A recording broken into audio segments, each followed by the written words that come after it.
रुचि, लखनऊ से लेकर अयोध्या और अयोध्या से लेकर दिल्ली तक लगातार एक ही सवाल बना रहा।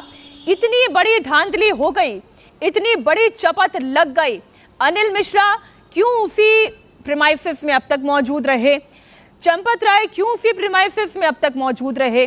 सवाल ये भी कि उनके माथात जितने भी नाम सामने आ रहे हैं जो कर्मचारी के तौर पर वहां पर सेवक के तौर पर थे, उनके पास इतनी बड़ी रिस्पॉन्सिबिलिटी कैसे आती चली गई। टिन्नू यादव इतना महत्वपूर्ण कैसे हो गया, अनुकल्प मिश्रा इतना महत्वपूर्ण कैसे हो गया।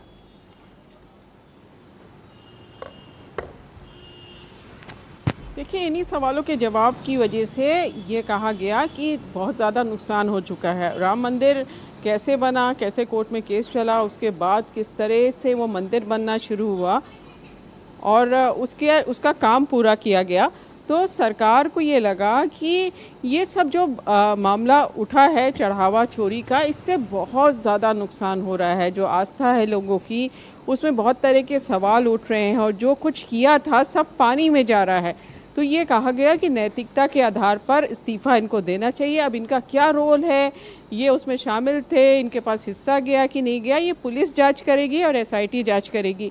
तो अभी तो शुरुआती आप कह सकती हैं, जब आप सीढ़ियां चढ़ती हैं तो ये पहली सीढ़ी आप कह सकती हैं। इस पूरा जो घपला हुआ है उसकी सिर्फ ये पहली सीढ़ी है। कुछ नाम सामने आए हैं, तो ये लोग अकेले तो नहीं थे, और भी बहुत सारे लोग थे। ये कब से चोरी हो रहा था।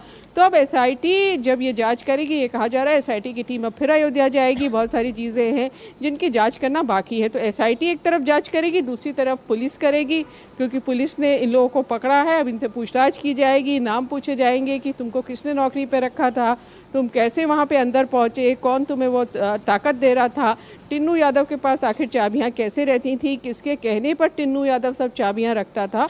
तो ये सारी चीज़ें अब आगे जब आने वाले दिनों में मीनाक्षी देखेंगे कि जैसा कि मुख्यमंत्री योगी आदित्यनाथ ने कहा कि दूध का दूध और पानी का पानी होगा। तो दूध का दूध, पानी का पानी तो तभी होगा जब नीचे से लेकर ऊपर तक सब दायरे में आएंगे जांच के, और उनसे पूछताछ भी होगी और उससे कोई निष्कर्ष निकाला जाएगा। बिल्कुल आप ठीक कह रही हैं। विशाल हमारे साथ जुड़े हुए हैं। विशाल, क्योंकि मैं ये जो 8 किरदारों के बारे में पढ़ रही हूँ, कोई किसी का करीबी, कोई किसी का रिश्तेदार, कोई किसी की अनुशंसा पर वहां पर आ गया, यानी ऐसा लग रहा है कि पूरा एक एडहॉक सिस्टम वहां पर चल रहा था कि सब एक दूसरे के कहने पर वहां पर आकर रिक्रूट हो गए और काम करने लग गए। ये लवकुश मिश्र और अनुकल्प मिश्र, ये किनके रिकमेंडेशन पर वहां पर काम कर रहे थे?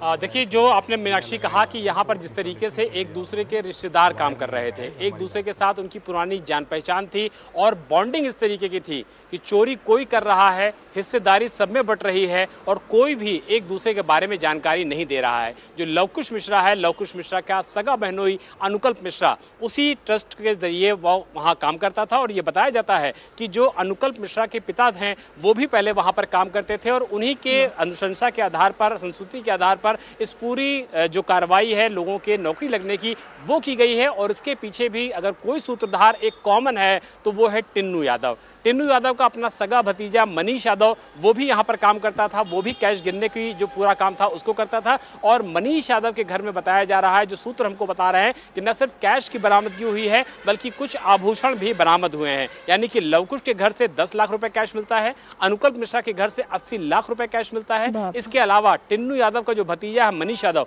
उसके यहाँ कैश मिलता है, आभूषण मिलता है। और सारे जो लोग हैं वो एक दूसरे के नातेदार हैं, रिश्तेदार हैं, एक दूसरे के जो भेद है वो सब कुछ जानते हैं। जो चोरी कर रहे हैं वो एक दूसरे के साथ बांट रहे हैं। तो आप अंदाजा लगाइए कि ये पूरा कांड किया जा रहा था चोरी का, वो कब से चल रहा था। ये सबसे बड़ी चुनौती है पुलिस के सामने और एसआईटी के सामने, क्योंकि जो हमारे सूत्र हैं वो हमको बता रहे हैं कि इस समय 40 दान पात्र राम मंदिर परिसर के अंदर लगे हुए हैं, जो कि पूरा दिन होते होते पूरे दान पात्र कंप्लीटली भर जाते हैं। लेकिन जब समय कुंभ का चल रहा था मीनाक्षी, तो जो लोगों का रेला था वो अयोध्या में कैसा आ रहा था ये हमने आपने सब लोगों ने देखा हुआ है। उस दौरान बताया जाता है कि ये 40 जो दान पेटिकाएं हैं एक दिन में 3 बार पूरी तरीके से भरती थी और उसको ले जाकर के कैश काउंटिंग वाली जगह पर पलटा जाता था। तो आप अंदाजा लगाइए कि जो चोरी का सिलसिला है अगर उस समय से चल रहा है तो कितनी बड़ी चोरी है, कितनी व्यापक चोरी है। और हैरानी की इस बात की है कि जब चंपत राय को इस बात की जानकारी होती है तो वो खुद ही इन्वेस्टिगेशन शुरू कर देते हैं, खुद ही मामले को निपटाना शुरू कर देते हैं, पुलिस के पास नहीं जाते हैं क्योंकि मामला